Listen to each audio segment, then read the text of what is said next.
A few weeks ago, we had our 3-month HbA1c test, and I was with Nicholas, and we were in the doctor's room, and it was our doctor, our diabetic nurse, and the dietitian. Now, when Nicholas was first diagnosed, the ideal reading to be was 7, 7.4, 7.1. And they said that the reason why that was because of his age. Any child under 7, they want them to be around that number so that the risks of hypos are quite low. So I thought, fine, okay, we'll do that, not knowing anything about the diabetes yet. When we did our first HbA1c, he was a 5.6. Oh, Donna, the reading's really, really low, too many hypos. And I expressed, now, I didn't know.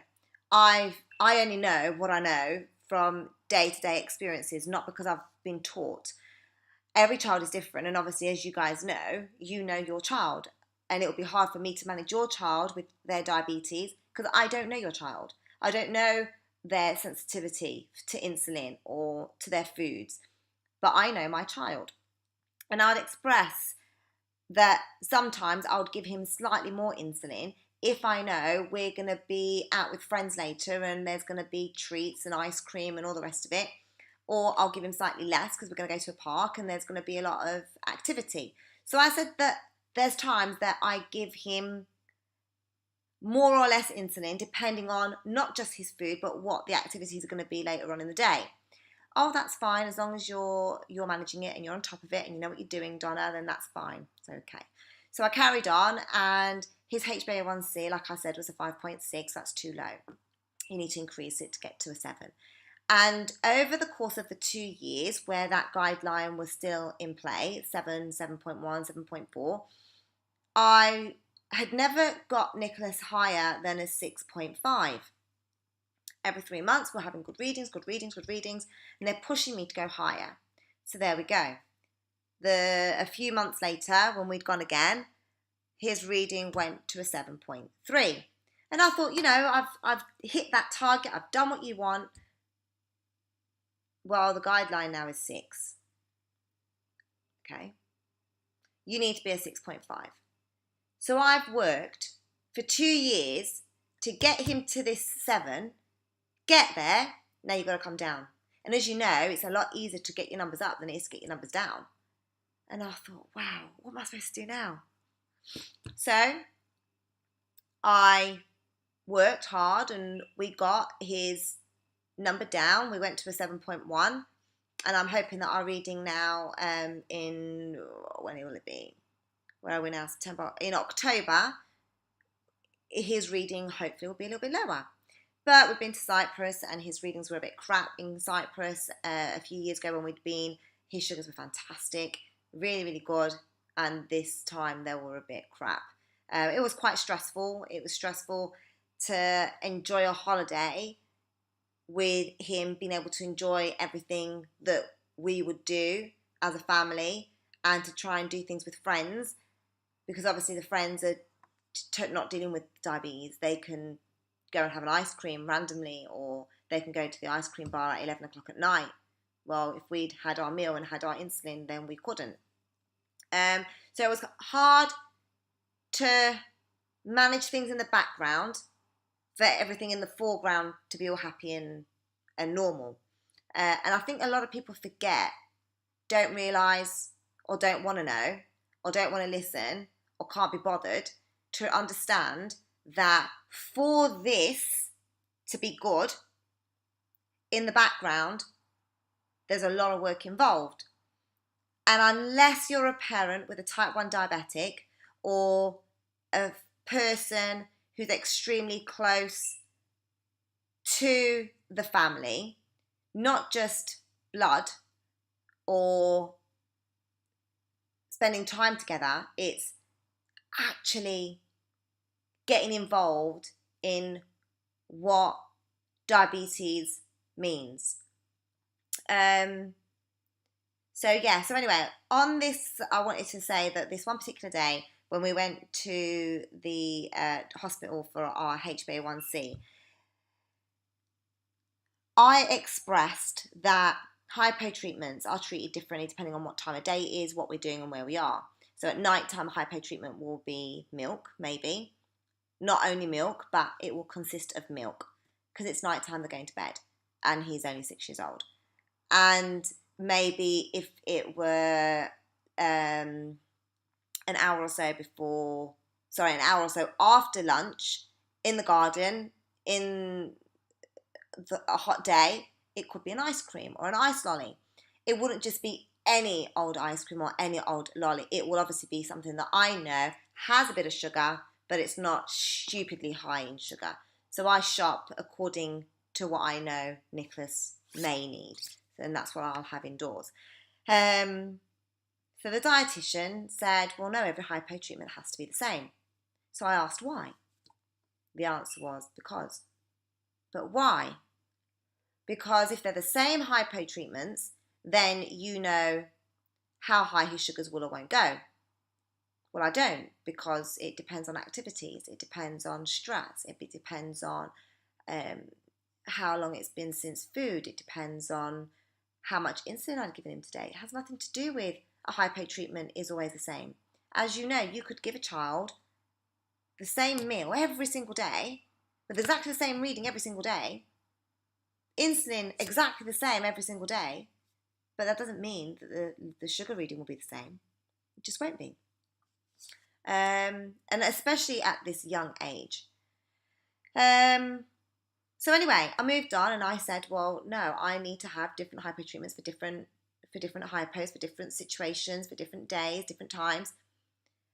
And I was looked at as though I had absolutely no idea what I was talking about.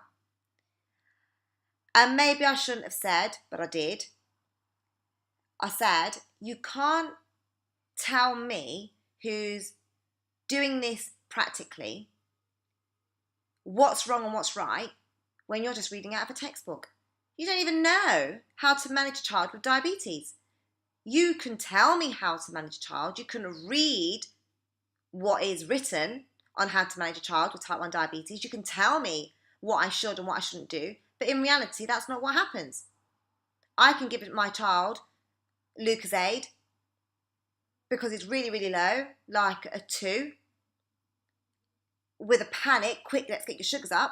Haven't got time to be messing around with a bit of toast or some jelly beans. Get that blinking Lucozade down you, to then be sick. And then his sugars are a 1 or a 0.9. What would you do then? Where's your book to tell me what to do? You don't read books on how to manage diabetes. It's what you do on an everyday basis. How you manage them, what you give them. Man, that day I was fuming. I came back fuming.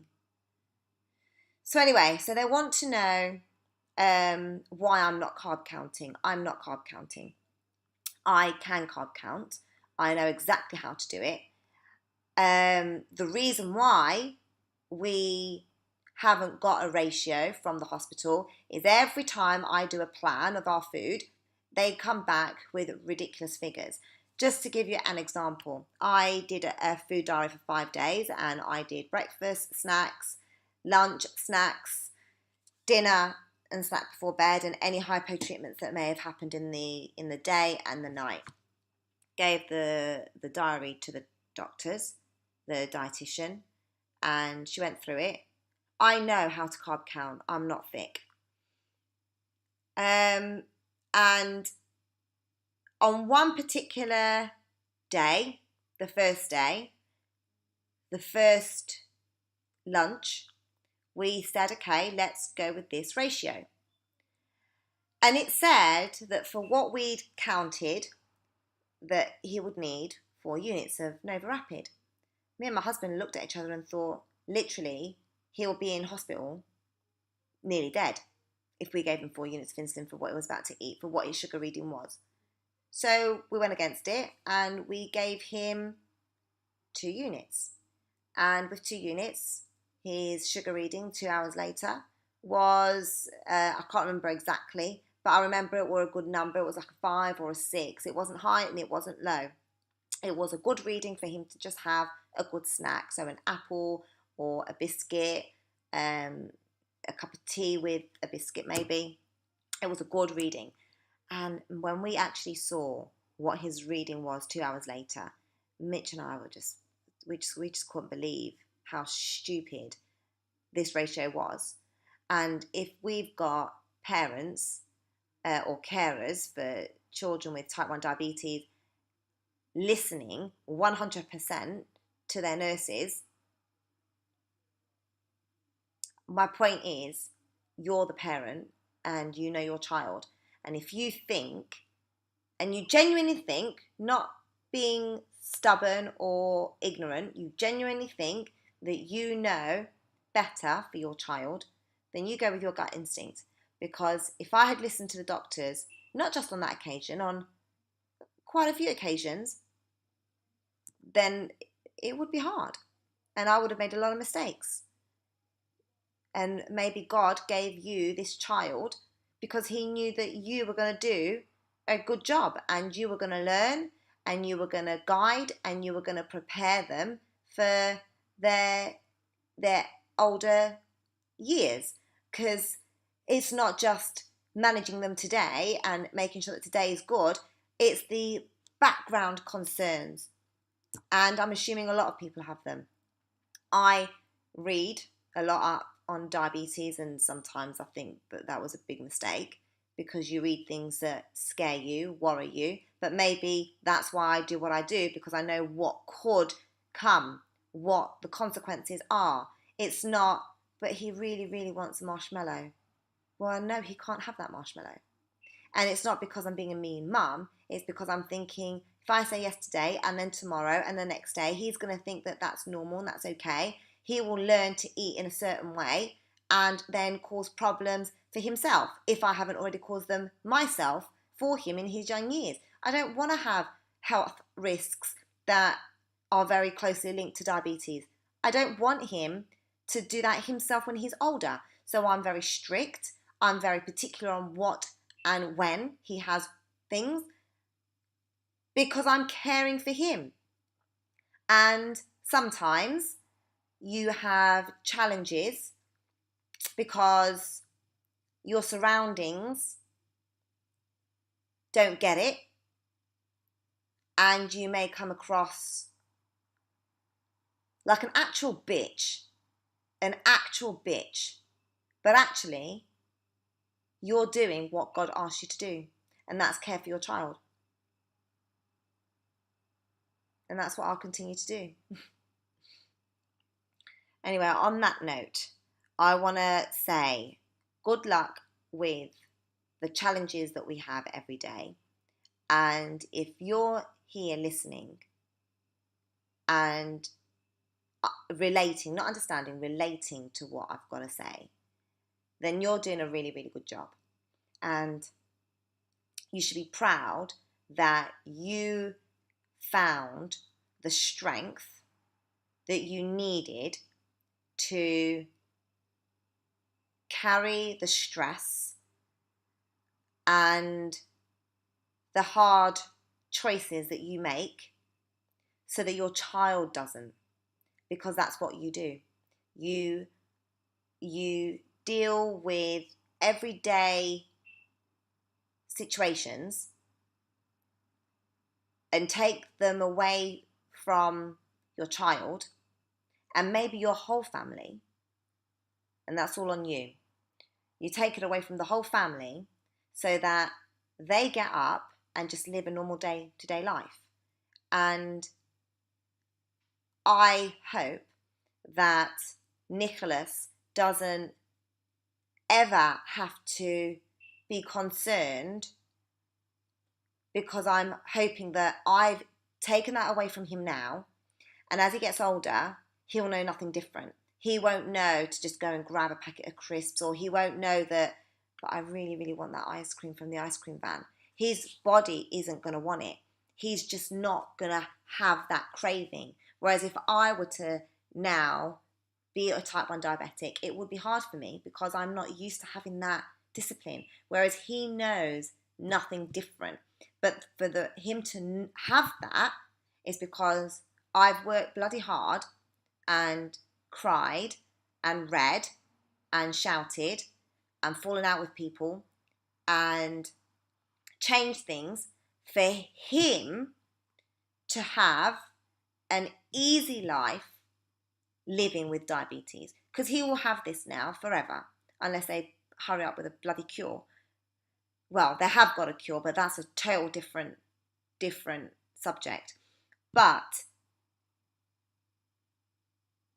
basically, you do what you do so that your child lives well, healthy and happy. So well done you.